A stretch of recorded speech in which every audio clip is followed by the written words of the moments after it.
several things about this. St. Paul, of course, in the book of 1 Corinthians, tells us that to receive the body or blood of the Lord in an unworthy manner is a very, very dangerous thing. It's a very dangerous thing. And in fact, he says that if we do this, we are eating and drinking death on ourselves. So admitting all and sundry to Holy Communion is not to do them any favor at all, but is to put them in grave spiritual danger. Yeah. And there is a way to discern that the Church uses to discern that people are properly disposed to receive Holy Communion. All right, and it's called the Tribunal of the Lord's Mercy, or the Sacrament of Reconciliation or Penance.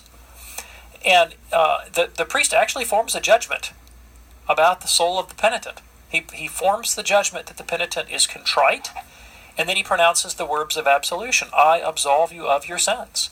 That person has been objectively forgiven for their sins and is properly disposed. The priest judge is properly disposed to receive communion without danger. But somebody who's outside the Church's jurisdiction, over whom the Church has no authority, the Church has no power, no prerogative to pass judgment on that person. St. Paul says this explicitly in 1 Corinthians chapter 5. He says, judge those inside the Church. Do not judge those outside the Church. So somebody outside the Church is not going to take a stand. We're not going to say you're good to go, you're safe. All right? So we for their sake, for their safety, we have to exclude them.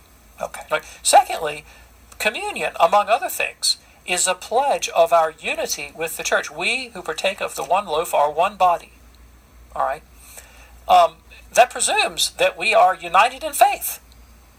St. Paul insists, same epistle, that we agree on everything. Jesus says that we have to be unified on everything. John chapter 17. Episcopalians are not united with us on the content of the doctrine of the faith. They differ with us, in particular over the authority of the Holy Father. In particular, right? Many Episcopalians deny the sacrifice of the Mass. And in fact, that's why their own Episcopal orders are invalid, because the Edwardine ordinal used during the reign of King Edward to ordain to their own Episcopal clergy explicitly denied the holy sacrifice of the Mass. And so they gave up. They might have been able to retain holy orders and the sacramental priesthood, but they gave that up by monkeying with the ordinal, the rite of ordination, by denying the sacrifice of the Mass. So they're not united with us in the faith. They're not united with us in the sacraments. We have no jurisdiction over them, and they do not share with us in the one holy Catholic and Apostolic Church. So it's not safe for them to come to communion. And it would be an act of hypocrisy if they did, because it's like they're saluting the flag of a foreign power. Yeah. Now, if your daughter-in-law wants to receive communion in the Catholic Church because she believes the Catholic faith, then she should become Catholic. Absolutely. Betty, thank you so much for your call. Adam,